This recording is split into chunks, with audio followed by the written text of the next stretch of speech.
Preparing to live stream. This meeting is being live streamed. Seems like it's working.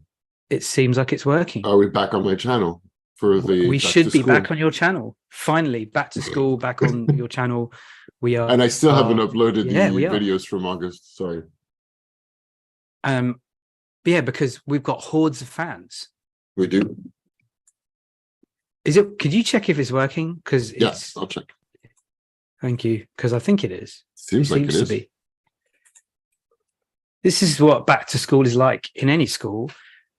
There's been a whole story in the UK about schools being unsafe because their buildings have collapsed. So, how many buildings have collapsed? There's been it's something I haven't been paying attention to a whole lot, but it just specific schools have had to close because the buildings are not fit to have people in them. So there's like it feels scaremongery and over the top and drama. But if it affects 3 to 5 schools, then it's going to affect a lot of kids. Is it working in? Yeah, sorry, it was just a bit. I was sure it was, but yeah, I'm happy about that. So sorry, because I was just opening that page at the same time. There's you don't know that much, so there's the whole security fear. Well, I mean, it seems to be the tone of the times. It does, doesn't it? It is a tone of the times. Fear.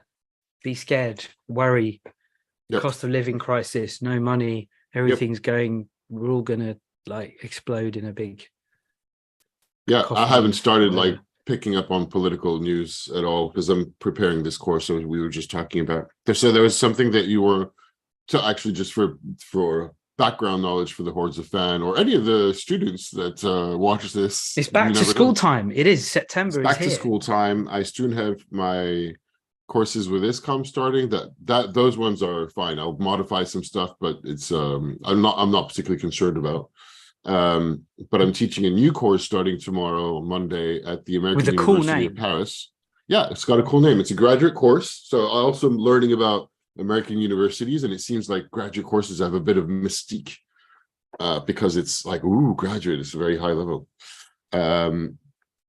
And I teach a course at the American University of Paris that is part of 2 different degrees. One is an MA in global communications, where you have 3 courses to choose among 8, and one of them is mine. And the other one is an MSc in strategic brand management, where I believe the class is compulsory. And the class is called Brands and Belief. Okay. What? I'm not being funny. You are. This is high level stuff. It actually is. That's why I have a bit of it. I'm not just a little bit of imposter syndrome, and I was very open in saying that I have a bit of it's not like you don't know your stuff. You know your stuff. No, I know my stuff, but I don't know. I know my stuff, and I'm not particularly concerned about teaching the students. I'm more concerned about the concerns of the person I'm taking over from, of my doing a good job and respecting the research, academic criterion, reputation of the school, and me wandering around in the midst of a bunch of PhDs that do research and publish articles, and I'm like, I've never published a peer review article, and everybody's like, no, you'll be fine. Teach what you know. Students, and then so you've got this kind of conflict. The guy who set it up, students really love the professionals because they want to get into the professional life. They want to know how it really is. They want the contacts. Yet he's also concerned of any professional coming and just doing the professional show, talking for a while, and not having the academic theory, research rigor that the school is meant to have. And I think I have a lot of rigor, but I don't have this, and I have a lot of thinking rigor, but I don't have the same references as these teachers, or as some of them, which is, so most of them are telling me it's okay, but the person I'm taking over from, who created this whole department, has been working in it for a long time, is wanting to be helpful, but every time he tells me things like, we need to really respect the academic rigor, it freaks me out. But but then again, I started. It's really interesting, and there was some IT problems. It's all happened really fast. I only got access to stuff in the AT, the library, the syllabus, etc. Like literally a couple of days ago, and I was on holidays before that. Now, on the other hand, I'm starting, now that I've got access to his materials, I'm starting to look at them and go, well, actually, really, in effect, there are some academic books that I've not read. However, a lot of the other references, I'm like, they're really no better or worse than mine. That's fine. They're just different. And you have got your master's level qualification confirmed, right? Yeah. Whole portfolio, and it's so that's why I can teach at that level. So you're what's like what are they called? Not credentials, post-nominals they're called. I don't know if you heard that phrase. No. Post-nominals are the letters you can put after your name. Oh, like what you do that with a master's? You you can. So I didn't know that was James. I'm like James D'Souza, BSc Ons, PGCE, FCCT, like that. Sounds cool. Sure. But what does it mean? But well, I mean, not a school. I mean, yeah, sure. Not as cool as PhD, perhaps, but But what I don't know that I want that. So there's this whole question about which happened on Friday. That was also funny. They said there's a full-time job opening up. I was like, yeah, you told me several times, but I've not even started teaching. So give me a second. Okay, but it'll be better if you had a PhD. I'm like, well, I've been kind of thinking about it as a possibility. I was like, all right, but you should do that now. I'm like, whoa, okay, give me a second. PhD, that could be the calling. I don't know if it is. I kind of feel like I know you don't. Last year I thought so. This year I'm not sure. Okay, I'm not sure meaning no. I don't know. I could change my mind. I'm still kind of like into it. Is that because it's the kind of it's too time consuming, or is it the money, or is it the a bit of everything, I think. So well, I mean, if I ever were to have a full-time job as a teacher, then I think it would make sense to go and research and to get into a PhD. So possibly. Now, is that what I want to do? I don't know yet. I don't know. It's interesting listening to you because, and what you said about the surname thing causing a problem with the IT system. I had that exact thing with my master's. Well, because you have an apostrophe? Because I have an apostrophe. And then the other thing is, because I'm doing the master's, it's all online, and I'm doing it at my old university, I'm entitled to a discount. Cool. Oh, yeah, I remember you mentioning. Except because I graduated in 1999, the archives weren't digitized, so they couldn't find me when they went back and looked. So there was 1 week, and it was the week you came over actually, that I was on the phone every single day to the admissions department, every single day. And there was, when I got ill, there was one day, it was like my voice went and I was like on the phone to them.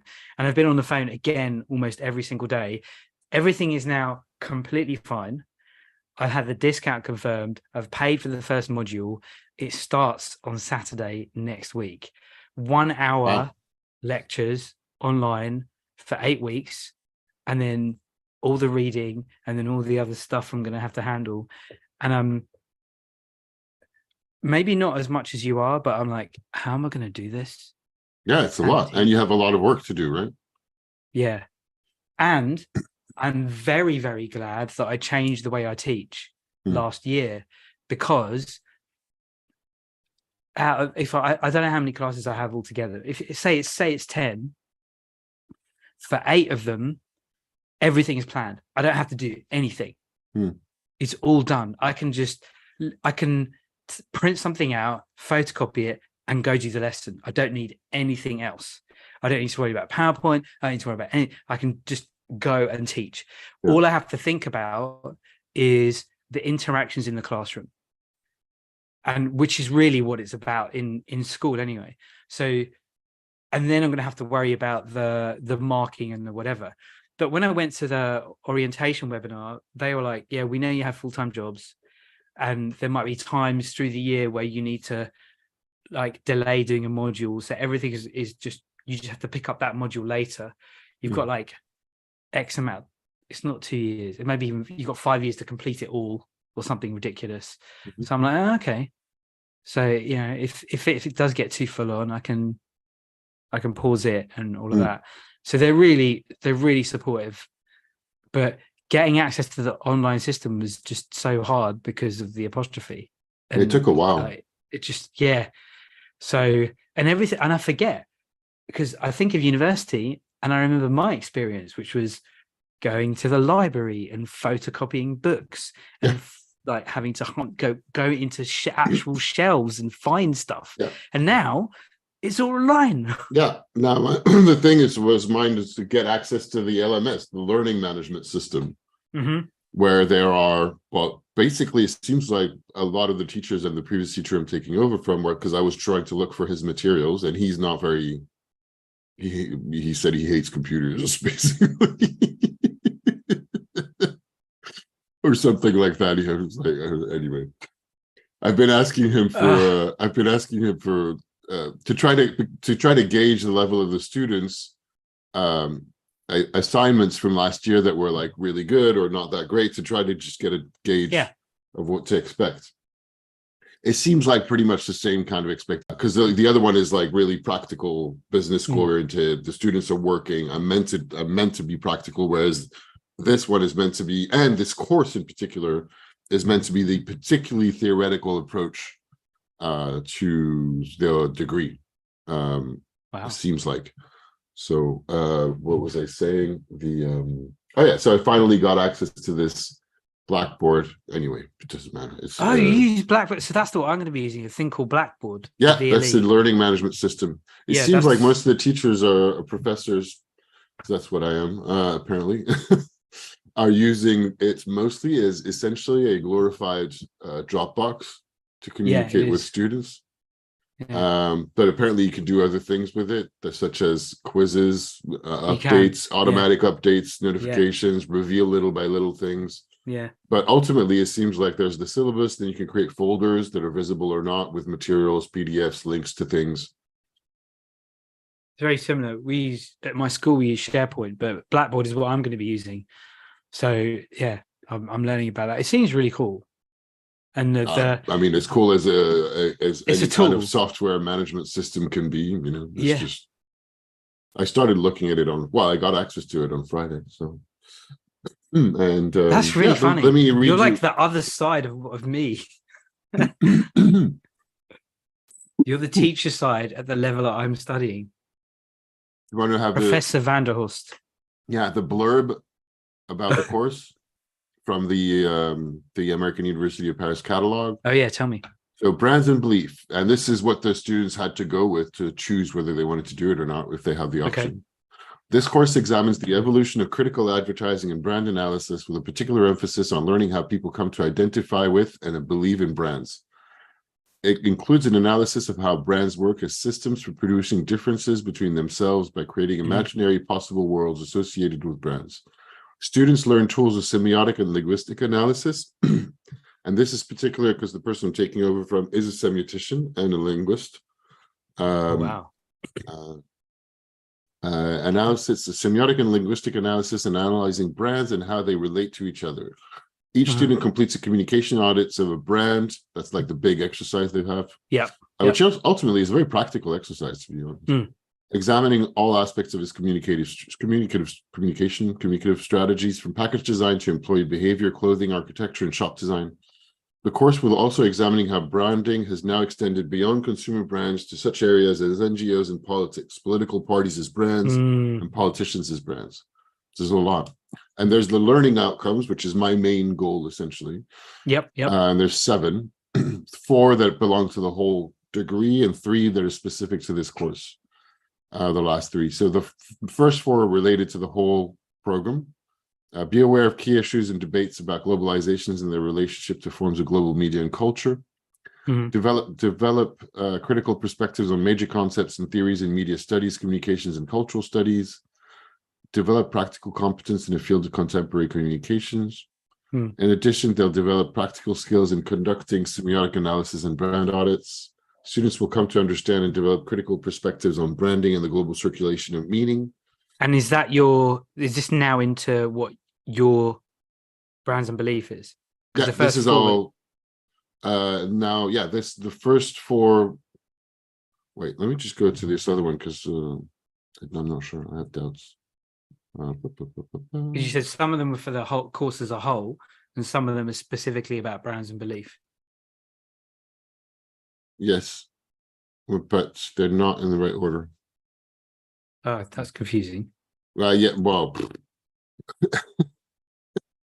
welcome to my life. Because I went through all the modules on my master's, got down all the learning outcomes, and looked at all the assessment bits and how it's going to be assessed, and I got it all laid out, so I know exactly what I'm doing. And because it's Obsidian, it just has all the headings nicely like put together. I love it.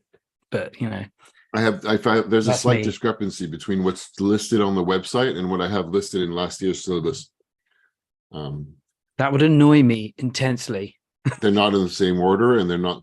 Well, yeah, there are a lot of things like that are just like, I'm not sure exactly what's happening. Anyhow, that would get to me.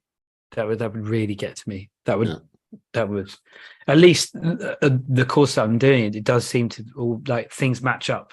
Well, what's not clear is how much I can change and what I can change and how exactly. So, well, as long as you meet the learning objectives. Yeah, exactly. That's what I've been told, to meet the learning objectives. So, and just listening, nobody confirmed what they are, and now actually Friday and now again, I'm like, wait a minute, they're slightly different on the website. They're not in the same order. So, listening to what you're saying, though, it's definitely the world that you work in. Mm-hmm. It's completely the things that you talk about, that you've done, that you write about. From that perspective. That's why, as I said, technically, I'm not concerned about my teaching the students. I'm more concerned about making a plan and doing it in the way of an American university style, which I'm not used to at all. I'm not used to anything, to be honest. What I'm used to is what I've been doing as teaching for the last 3 years, which is do whatever you want. Nobody's asking you mentioned earlier that the classic liberal arts university. Yeah, I've been told that several times. Well, I don't know what does that mean?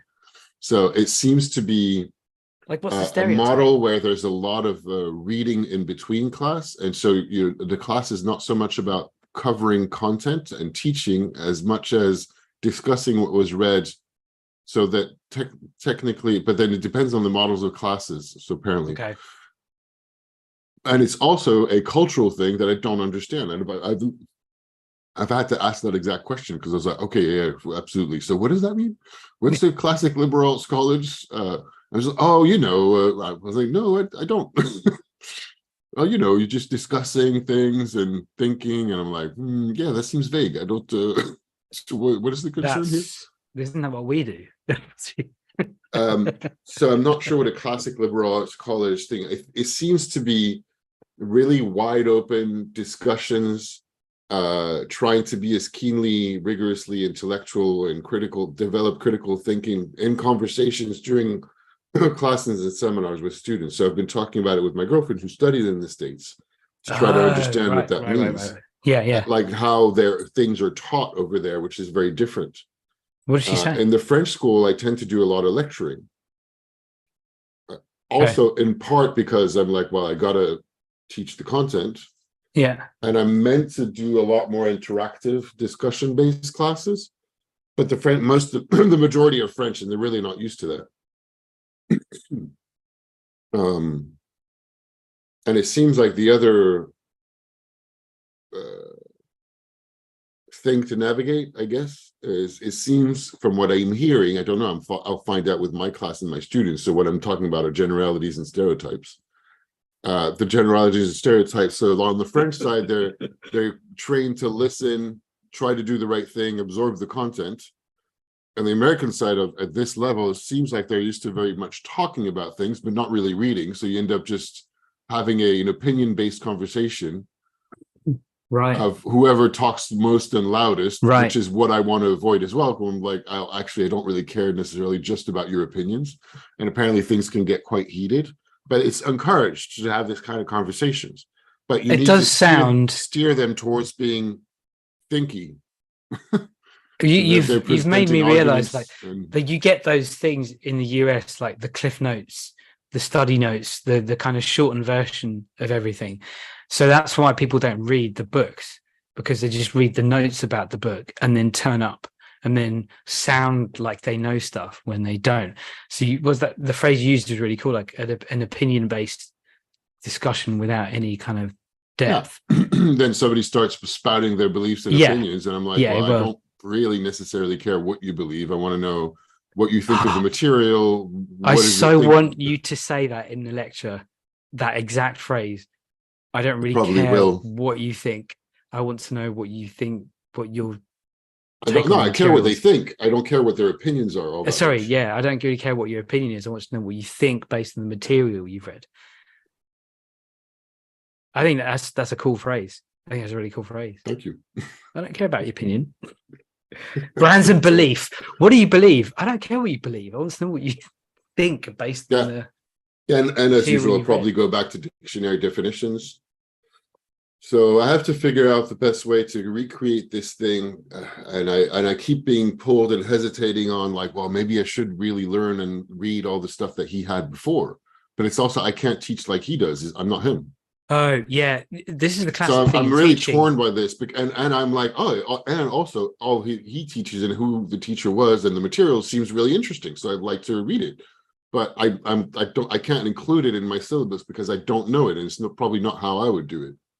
It's a classic thing in teaching, like trying to teach using someone else's resources, unless they're really detailed, is so hard.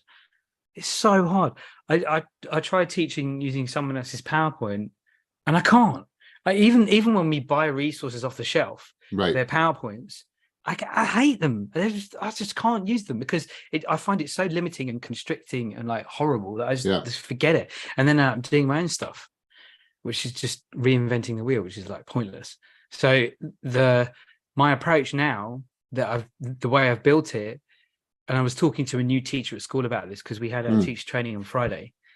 I showed him what I did, and he was like, "Wow, that's really cool because it's all there." I'm like, "Yeah, any teacher has some subject knowledge could use what I give them to teach a lesson."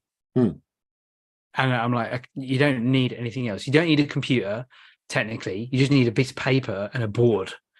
You know, the material and a board. And that's what annoys you, because I've walked into classes before and then the computer's not worked. So my magnificent PowerPoint that I've put together, I can't use it. So I end up having to invent something on the spot. That's happened to me as well, yeah. The number of times that's happened to me, I've just got so used to it. I'm just like, I just make stuff up all the time. I get irritated. And that's one of my things about teaching. You've got to be able to just make it up if you have to. But that comes from... part, as you know, that's the part I would be very comfortable with, because winging things is go with the flow is what I usually do. Whereas planning, which is super ironic, of course, because that's my job. My job is to be a strategic planner and to come up with plans. But anyway. Yeah. But it comes from having the knowledge. If you've got the knowledge, it's fine. You can do that. If you, and I've noticed. But what I don't have, so the thing I'm not for sure is I'm not a scholar. I read a lot, I absorb a lot input from strengths, but I don't catalog it, and I can't readily regurgitate it. So now I'm like faced with a white page of I know, and I pulled the books off my shelves. So I've been going through the books that I know and trying to go through my references. So after the long conversation I had a couple of weeks ago with a person, I was like, all right, let me send, because he seemed to be concerned about my, doing not a good job of the critical thinking and theory. So I was like, all right, let me list the books I'm thinking of using so that he gets a sense of it. And I don't think, anyway, he just replied, I was like, oh yeah, but these books are all designed to sell. They're not really proper academic things. I'm like, all right, fuck it. So now I'm wanting to find peer-reviewed journals and articles, which I have access to for the first time through the library, because before then, I don't read this stuff because I don't have access to it, to be honest. So anyway, it's all very interesting, and I'm honestly been struggling with it for the last weeks, like really stressed out about it. So there's something else I was thinking, doesn't matter. It's fine. And I also know this stuff. I'm very comfortable with that's it. What I mean.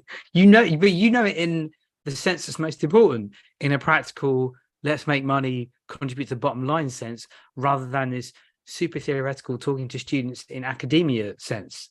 Well, I also have the thinking but I don't have the references as readily as a scholar would of where those points come from, of semiotics, of symbols, of signs, the language, the authors, the linguists, philosophers, thinkers that wrote about this stuff. Most of them, I don't have the references and I wouldn't be able to readily quote. However, the effect of what we're actually doing, such as looking at an ad and deciphering what it's about, who it's for, what it does, what kind of stuff, all that I do know.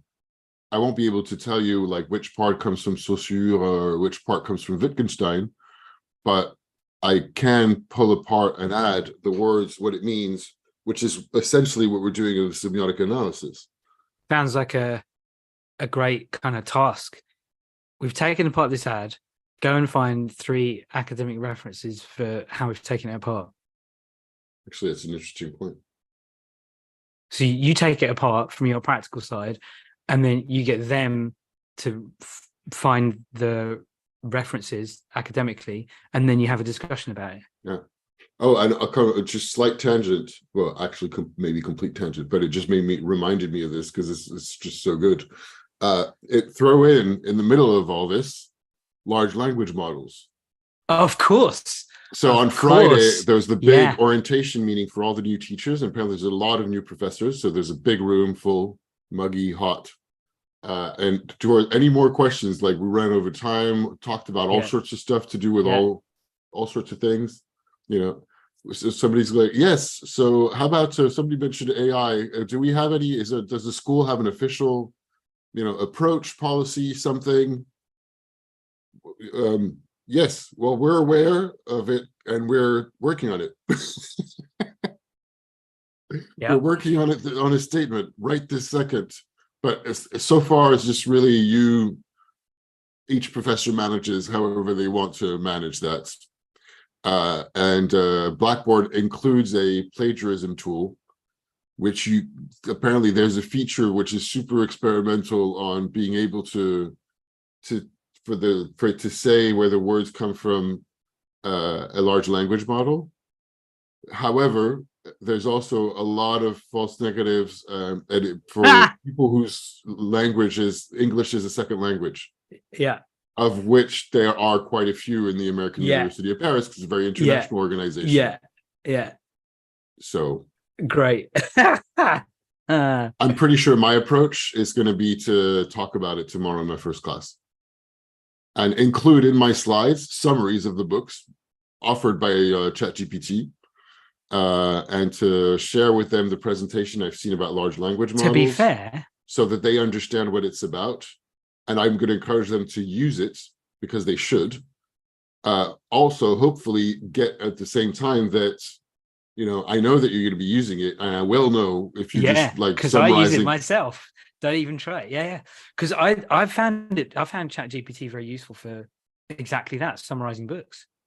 It's really powerful. But the thing I want to make sure that they know is that the book summaries are very adequate, but functional, not very interesting from a critical thinking perspective, unless you play with the prompts and you have the paid version, maybe. And also, you don't know whether the software is hallucinating. It might not know the book that you're asking, but it won't say that. And this is more about understanding large language models and how they work. So you just said 2 words that I just thought I'd never hear. And you might have used this phrase for the software hallucinating. Yeah, I've talked about it before. That's the actual, I know you talked about it before. That's the term, isn't it? Is that the term?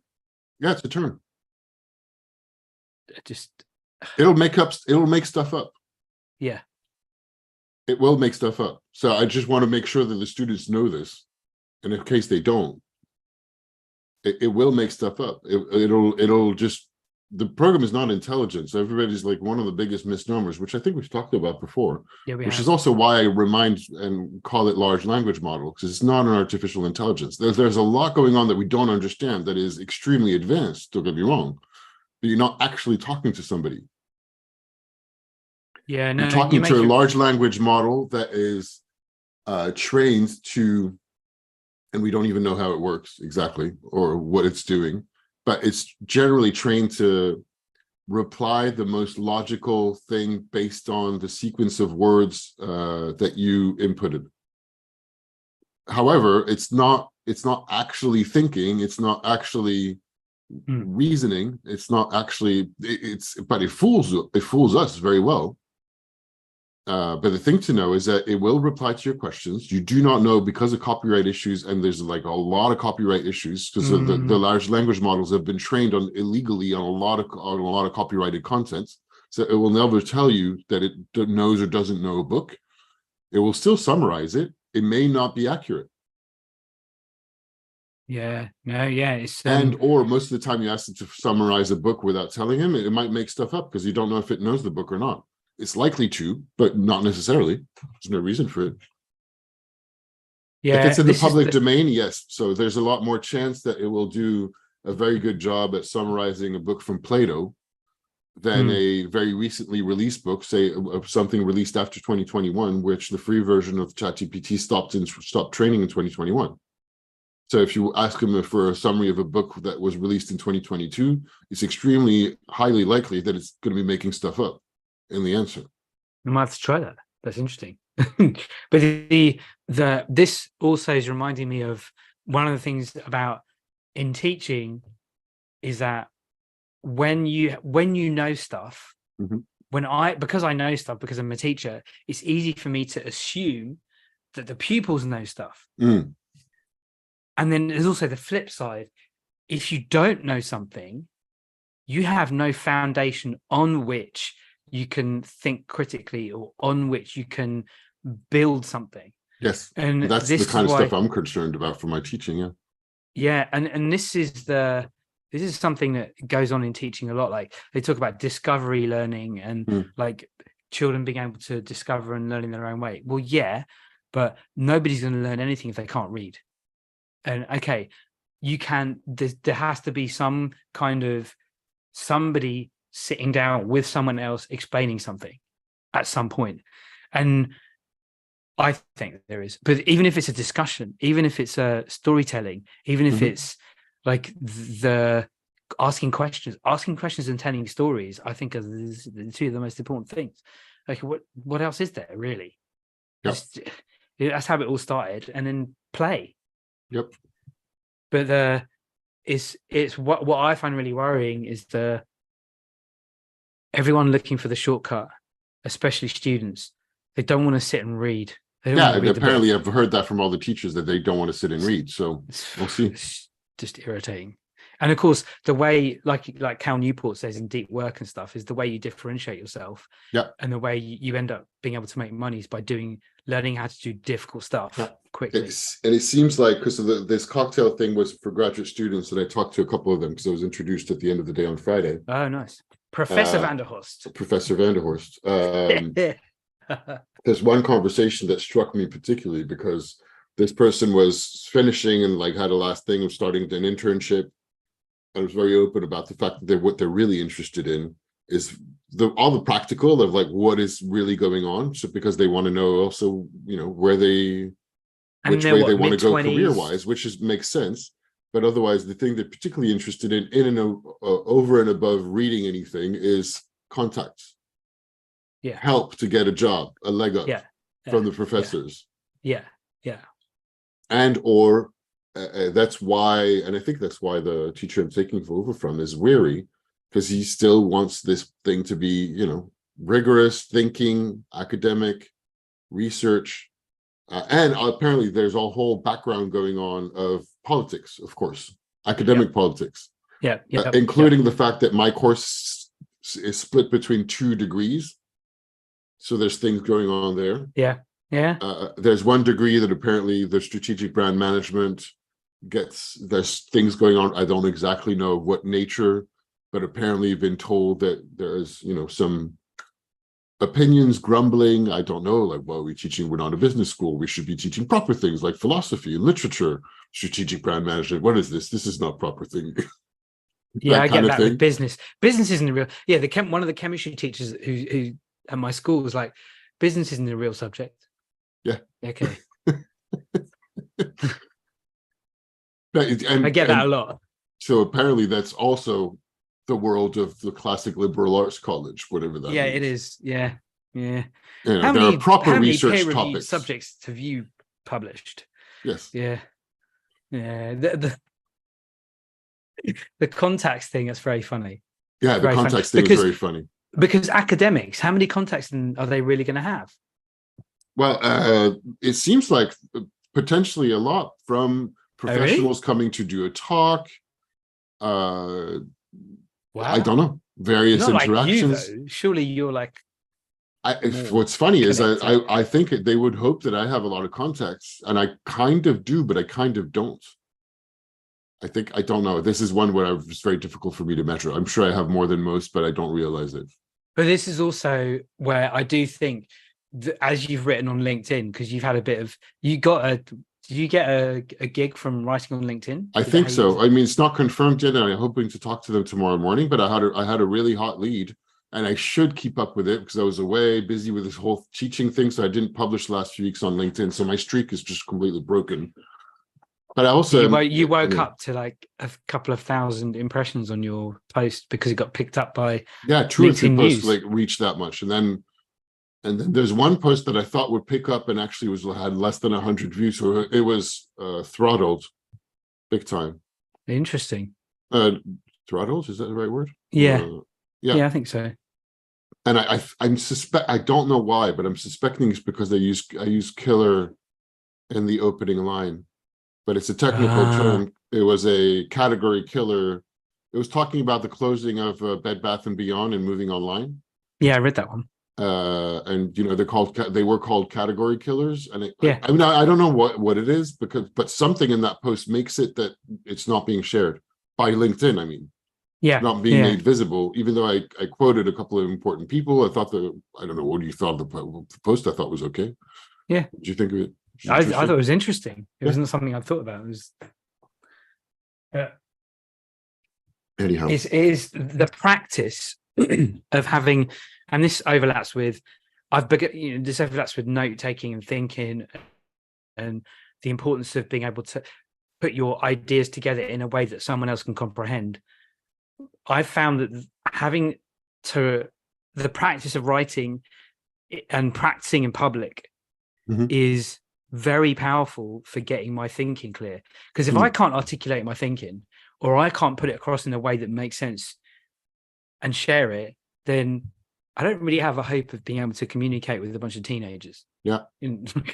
That's what I think. That's how I've started. Here's the other interesting thing that I'm noticing is, I think it's just, I'm reformulating something I've already said probably, but what I'm not used to, and what seems daunting, another part of what seems daunting, is to, rather than plan, think out what is it I'm saying that I'm teaching and conveying and transmitting, I have to find already published things for them to read. That is basically where my thinking comes from, and I'm not used to that. Oh yeah, so trying to show your thought process based on literature, or things that that's also what I meant by I'm not a scholar. So like, you know, over my career, I've read tons of essays and interesting articles, and now I'm like, okay, well, wait, where are they? How can I find them? And should I spend time trying to find the things that I've read in the past? So my books on my shelves was easy-ish, but I'm still like, oh, well, should I use part of this book? Does that match the learning objective as best as possible? Or is it, and at the same time, I also, because that's how I am, get excited about all sorts of ideas of how I could get there that seem to be very exciting. But then when I get into the nitty-gritty, it gets confusing quickly for myself. Like I want to use Barbie, and I want to talk about the Barbie movie because it's a massive phenomenon, and I think Brands and Belief is super appropriate for that. But nothing. There's no peer-reviewed articles just yet about this. So what kind of references should I be using to base myself on, knowing that I need to give them readings week by week? But because you've got access to peer-reviewed articles, there should be a whole world you can get into. That's what I started. I started researching that, so that I pinned a bunch of articles that I want to read or scan, and at the same time, I can't really get that done for tomorrow. So I have to find a way to get the main of the skeleton done, so that then in the first week, the students are choosing whether they want to drop or change classes also. So I have to be as clear as possible to have the main broad strokes of what's going to happen through the semester, what's the assignment, how they're graded, what am I going to do, and a few key readings for the next couple of weeks. While also, and then hopefully this week, get into more reading. I've been just frantically between like, oh wait, I should read this. Oh, but no, I can't read this. I need to write the whole plan. Once you have the skeleton done, I think you will feel a lot better. I think so too. I really do, because you can that direction of travel and the points along the way, it becomes much easier to fill it. It does become easy to fill in. And in a lot of the writing I've been doing, I read that book, How the Art and Business of Writing Online. There's a technique they talk about called prep the page, where you put together the skeleton of what you're trying to write. And I have to say, it's really good. I should check it out. Really, really, really good. I'll send it to you, because what I found is I can come up with, like, you and I don't have a problem coming up with ideas, but I can come up with 5 ideas. But if I come up with 5 ideas and then follow the structure for prepping each one and just leave it, I can pick up one, finish the article or most of it, jump to another one, go do something else, come back to it and finish it relatively quickly. So before this call, I prepped an article and I planned it out, and I've got most of it done. And I'm like, okay, that wasn't that hard. Now, the point is, though, sometimes it can seem like they're clickbaity stuff and to get people reading. And this is the guy, Nicholas Cole, and I can't remember the other guy's name. Nicholas Cole is one of the guys who wrote the book, The Art and Business of Online Writing. He makes a really good point about clickbait. Clickbait annoys the reader when it doesn't fulfill the promise that you set out. So even if you have a clickbaity style title, but if it matches what they read and it fulfills the promise to the reader, nobody cares. Nobody cares. It's a readable, useful article. And that really changed my thinking about what I'm trying to do in writing to teachers and writing for teachers, because I've commented on a few posts, and I'm going to be on a podcast talking about data in teaching. Wow, cool. Just like, yeah. And because what happened was I commented an article about, and I was almost ranty about it. And then a guy asked me, well, what would you do for schools? And I went, well, I would do 3 things. I would do this, this, this. And it took me about, because I was worked up about it, took me about 15, 20 minutes to write. And then he messaged me and said, do you want to be on a podcast? I'm like, yeah, sure. Talking about data and teaching. And it's amazing how when you speak and write, and I think this is the real point, when you can articulate your thoughts in writing in a way that makes sense on something like LinkedIn, it can lead to all sorts of stuff you never even thought of. Yeah, true. And I think and it doesn't have to take that long. It doesn't have to take hours. I take a little bit long to do that, but anyway. You gotta. Otherwise, I'm like you. I'll just end up on a rabbit hole of reading loads of crap about whatever. And especially teaching. Come back to the main plan. What's another irony, of course, because there's a bunch of ironies. Because it's me. Oh yeah.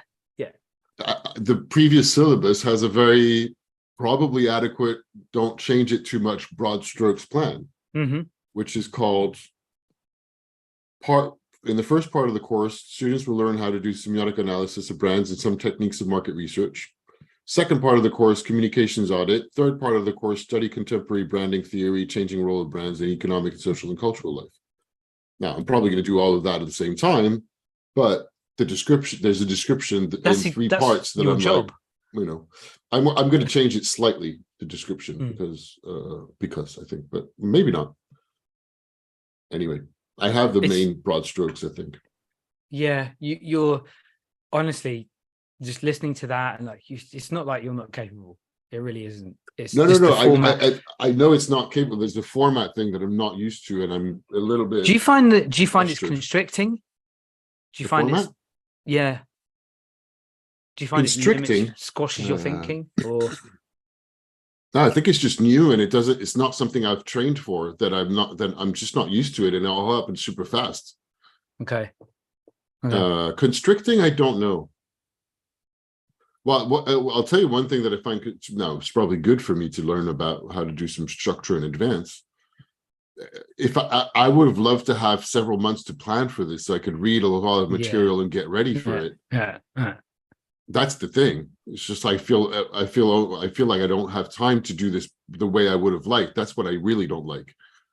What's constricting otherwise is to have to lay out all the readings for the next 3.5 months in one sheet of paper. Then you might change it on the fly all the time or whenever you have a new idea. No, but I don't want to do that. So there has to be some foundation, which is the readings are foundational. But that includes also, which is interesting because that's not how I've done it in other classes. I guess it would or should include, case studies, videos, ads that I use to be there so that they're there in advance so that people can watch them.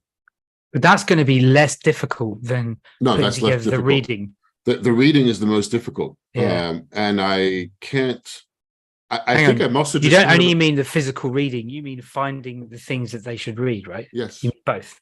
Yes. I mean like chapters of books. Yeah. Okay. Essays. Yeah. That form the backbone of what the course is about, and giving them all that in advance, and not having time for me to prepare the way I would have liked this. I think that's the main thing I really am not liking.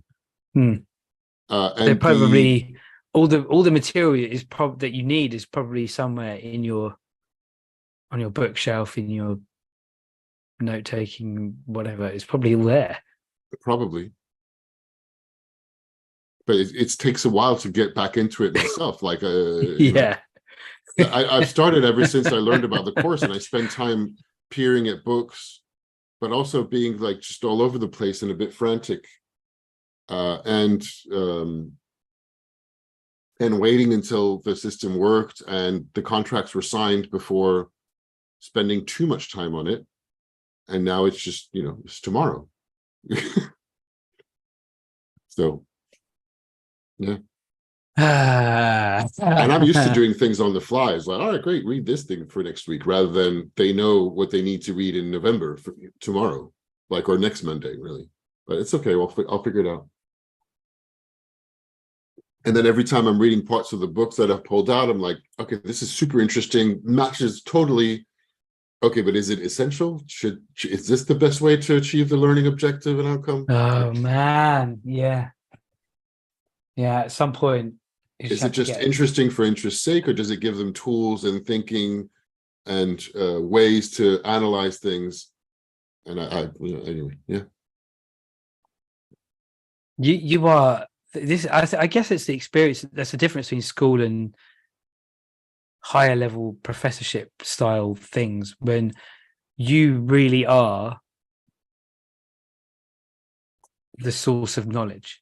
What you say is it. Whereas I've got most of that from an exam board syllabus and like textbooks. Yes. Which reminds me, when I was at university, there was a module about finance, and the textbook for the course was written by the lecturer. Right. So it was like, okay, basically memorize this textbook, and it was like, I didn't memorize the textbook. I did read the textbook, but it was kind of weird to see his name on it, and then we were being taught by him, and there's the textbook. Yeah, and the professor I'm taking over from has a lot of his journal published peer-reviewed articles as part of the content for the course. Of course, makes sense. And then you get into this kind of academic kind of snobbery of politics and all this, like, can't be bothered with that. But I have the same thing. He was quoting people to me, and I was like, I don't really know. And then I went and looked. I'm like, well, that's not very impressive. I don't really care about that. It's not really. It's some agency's special technique about disruption, which essentially is just made up. It doesn't, And what's interesting is like, well, you just gave me a whole discourse on the importance of really rigorous thinking academia, and then the reference you gave me is something that was just made up by an ad man. who's a successful one, don't get me wrong, very successful one, but it's part of the different various selling points and brand points of big agencies to have created a whole world to say this is our technique of how we do better advertising, brand, and communications. But I know it's been made up. There's no actual factual weight behind the ideas most of the time. I mean, that was the point. You at one point you were talking about having your own offering as a workshop and like bringing play and play-based thinking and all that kind of stuff. It's no, which they liked as well, which was interesting. Because again, the conversation with the professor is like, but this is all really interesting. All the stuff that you got from Roger Caillois, the techniques of characteristics of play and games. I'm like, yeah, absolutely. But I didn't say that, but I was like, yeah, that is really great. But I don't know how it matches with the content of this particular course. For me, it didn't. However, I was like, well, maybe I guess I should use that, perhaps. Maybe. But then use it in a particular environment of the way that some brands use play to be able to construct belief and value.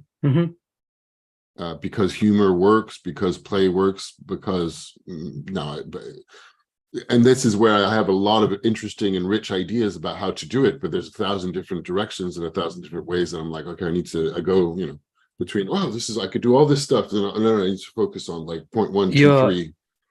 You are reminding me that having my experience of going to university and going through university has actually been really useful in some ways, because I had to write a dissertation.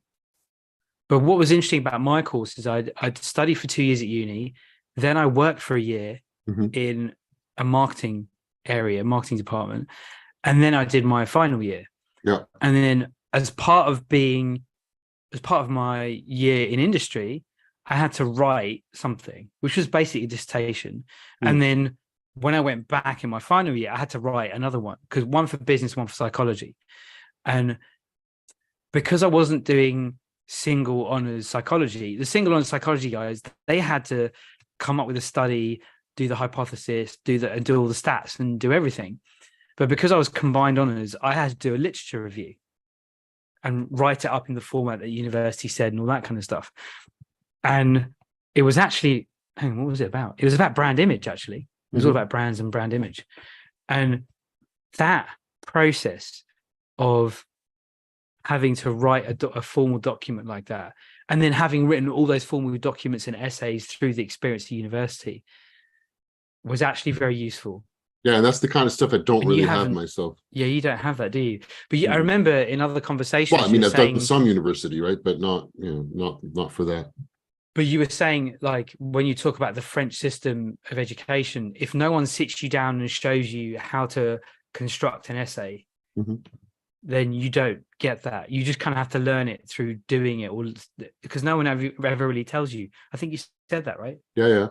That's another one where I'm like, I don't know how much these students know. So I kind of like, all right, well, how much do I want to integrate writing a great presentation, which is not necessarily the core topic of the course, but it is very useful, because ultimately at the end of the semester, they have to present something. Yeah, and I have to do that too. So I'm showing them how to write as much as the material as well. Yeah. And yeah. So there's other resources. So writing, particularly just purely writing, there's a writing lab in the university, and we learned about it on Friday. We're encouraged to say, okay, well, if there's any gaps in the writing skills of your students, please tell them to go to the writing lab. But I don't know if I'll find out. I'm supposed to ask them for reports on readings as well on a regular basis. But that's more work for myself if I do more of that. Yeah, it is. Yeah, the multilingual thing could make it difficult too. Yeah, well, apparently the vast majority of the students in the graduate programs are American. Okay. So we'll see. I'll find out tomorrow. And it's a small class, so this is good. It's 18 students. That's okay. That's not too bad. Yeah. But that's the challenge of the world of, I don't even consider myself an academic, just teaching. Whereas I think Professor Vanderhorst sounds cool. That sounds like a made up cartoon villain. Absolutely. The evil Professor Vanderhorst and his semiotic analysis will fry your brain. Awesome. It sounds cool. There's a whole And TV otherwise, I series had a there. great holiday. Did you go away at all in the end? No, we haven't been No? away. We're going away in October because I've got a 2-week half term. But Davina took a week off, and forget pub crawls, right? I think we're going to do patisserie crawls because there's a bit in London which has got 3 patisseries, and we went to one where they make these cube-shaped croissants, and we had one. It was really good. Yeah. It was really, really good. But it was nice having a week off where Davina just like made up a bunch of stuff. We talked and we're like, what do we want to do? So we had like couples massages. She did some baking, and then we tried these like croissants, and we went for walks around London. It was really nice. And she was like, yeah, it was. She said I should take a week off regularly at a couple of points in the year. I'm like, yeah, but make sure you create what you're gonna do in the week. Otherwise, it will just default to because the week goes by super fast. And I was really glad that we both sat down and created stuff. But she made have you heard of the Japanese jiggle cake? It's like there's so much egg in it. When you hold it just wiggles, jiggles. She made some of that. It tasted so good. Yeah. I've eaten so much.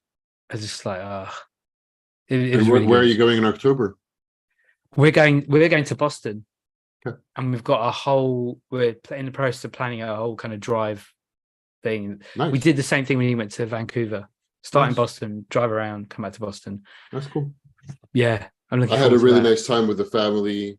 My brother was visiting. It was very hot when we got there, and then it got just like dropped into the weather was dreadful.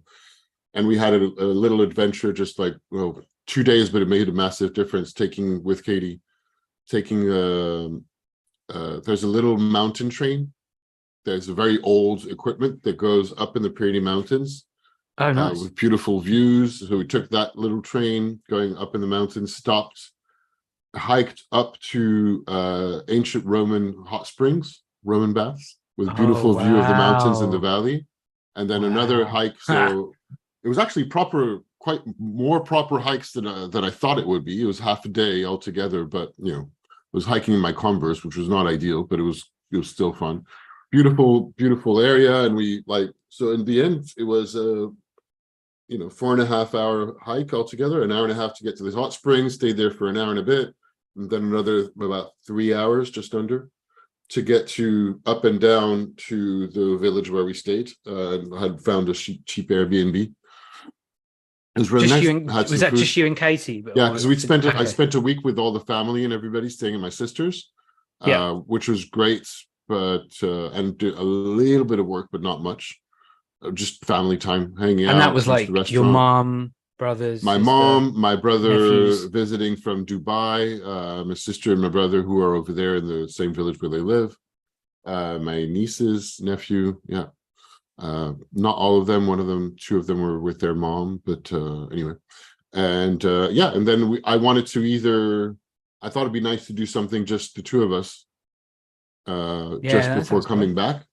And turned out the weather on the beach was not great, but the mountain was good. So we went up in the mountains, and it was a bit tough, but it was good to do something completely different before having to jump back into work. And I knew I had this whole thing of the teaching, and I was like, all right, let's just forget it.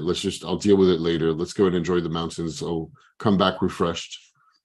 And it was great. And we had another nice walk on the Friday morning because it was right on the Spanish border.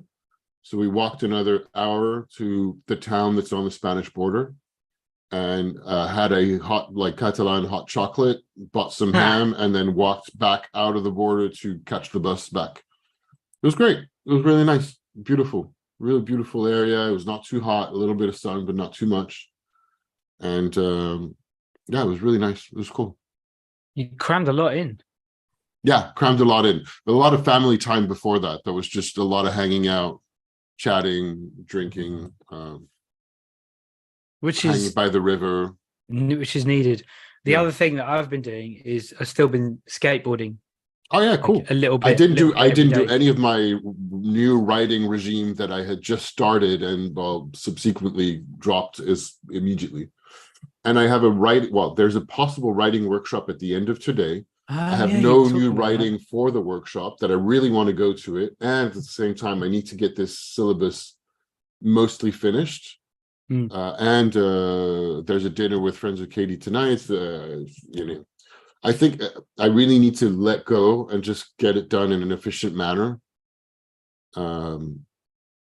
And it's one of those where you don't know, or at least I don't know what letting go. It's like I can see it, but until I have let go, it's still very difficult to let go. It seems easier said than done. I was like, I know I need to let go and just get it done.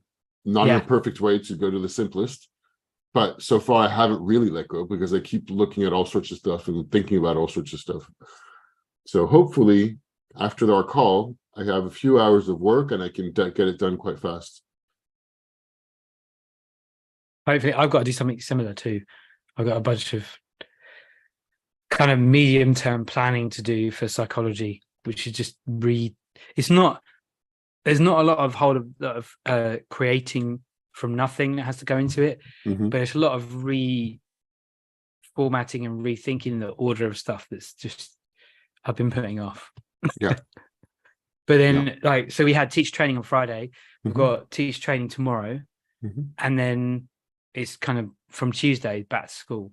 Yeah. So I don't quite feel like it's September. No, me neither. No. Maybe because it's quite sunny outside right now. And it's a nice day. I don't know. But I don't feel like it's September. It's going to get hot again. It's a sunny day and it's hot again here. And I have to get ready for the other back to school, which is with the other school next week, the following week, which I have most of my slides and my stuff ready, but I need to update them still. And I have some exam passages for other students during the week, this coming week, and hopefully talk with a potential new client tomorrow morning that we're discussing things, and I want to get to a quote. So there's actually a lot going on all of a sudden. And so, but yeah, I need to let go and get the skeleton of the syllabus written as fast as possible, even if it's not perfect and not complete, and then get on with the rest of the reading myself during the week. But it's going to go fast. I'm not going to have a lot of time. Anyway, sorry, I'm repeating myself a lot the last couple of weeks about this whole topic, and the last couple of days even more. It's okay. He's been listening to me like go on about it for a while, graciously listening to me complain, basically. It's all right. That's part of the process. That is part of it. I think there's it is the getting back into it after summer, post summer thing. Everyone's feeling it. You're not the only one. I'm not the only one. And thankfully, talking to the teachers on Friday, a lot of them were like, yeah, we're not finished our syllabus either. So everybody's in. Now they have multiple, so the full-time ones, multiple syllabi to finish. So I'm not the only one. That whenever I feel or hear that phrase, it does make me feel better. Yeah, and it does. Yeah, there's. I was about to say there's hope. Yeah. And the irony is, I mean, there's tons of ironies, and I have no doubt that I know a lot more than the students, and I have a lot to teach, whatever it is. That's not particularly an issue. It's like making sure that I'm doing the right thing, and I want to do a good job. I'm sure I will. Yeah. But that's down to my own responsibility, integrity, whatever you want to call it, I think. Yeah. So, and I have my own snobbish opinions about things when I'm like, well, actually, you don't have the right references. I was asking you. But anyway, it's fine. To end on an interesting note. Yeah. So I'm now into, I think it's book 6 of the Dresden Files. Fantastic. I think and the tone of this is I don't know what it's called. Blood Rights? Yeah, possibly. It's the one about the guy who makes erotic films and has a death curse or something. Entropica death curse. That. Yeah. And the tone of this one is a lot lighter than the previous one. The one with the Denarians and Nicodemus. Oh yeah, that was dark, right? That was really dark. I was like, whoa, this is some like evil is properly evil stuff. Yeah. And I was like, oh, that was pretty hairy, but really good. Really good. Oh yeah, the And Black and then Denarians, those guys are like, ooh, and he puts that coin baddies. under the concrete Oh yes. and the circle and all Yes. that. So, but this one, the tone feels a lot lighter, and I'm discovering so much about his mum and his half brother. I'm like, did he plan this from the beginning? Like, how? What? It feels like there were breadcrumbs in like the previous books. And there's more to come on that side of things. I really enjoy those. I just, yeah, it's getting good. And his mentor Ebenezer and Kincaid, there's like I'm just like, I was reading last night and he was like, we need to go sleep. I'm like, yeah, but this is a really juicy bit, so I had to stop. Page turner. So, I just finished the second volume of the Mistborn trilogy by Brandon Sanderson. I read you said it was good, but you weren't like super into it. And I same, and I finished the first one and I was like, meh, it's okay.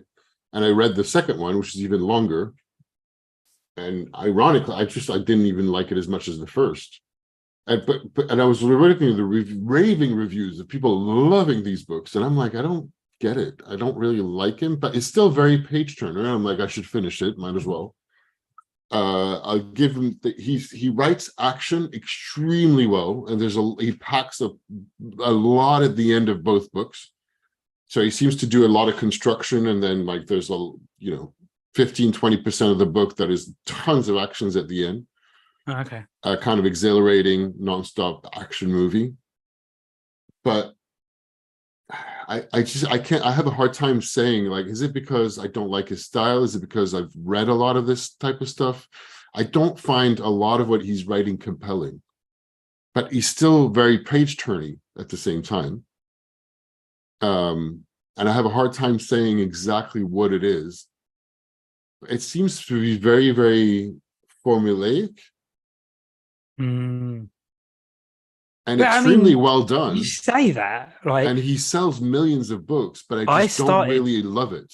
I started that way with Dresden Files. I was like, eh. And then I was like, hang on a second. I've been drawn into this. What's going on? The Dresden Files, as you know, I really, really, truly enjoy. And I enjoy it too. And I didn't at first. I was like, where's Willem going on about this? And then it's really good. And it's formulaic. Like, I know what's going to happen. I know he'll be fine. But it just seems like he's constantly, like, he's got a headache, or he's tired, or he's in pain, or he should sleep. But instead, he's being chased by, what was the one? Was it this one? Yeah, it's the beginning of this one, where he's being chased by gorillas who have wings, who spit acid fire or some stuff. And he's got a dog. And obviously the dog is going to play an important role. I just don't know what it is yet. Just so you know what I'm saying, right? You know everything. Yeah, I do. And it's so formulaic, but I think it's extremely well done and compelling. However, and maybe because it's an older book of Brandon Sanderson's, but it's one of his most famous stuff, so that's where I started. I don't know. I have a hard time putting my hand on exactly what it is that bothers me with it, but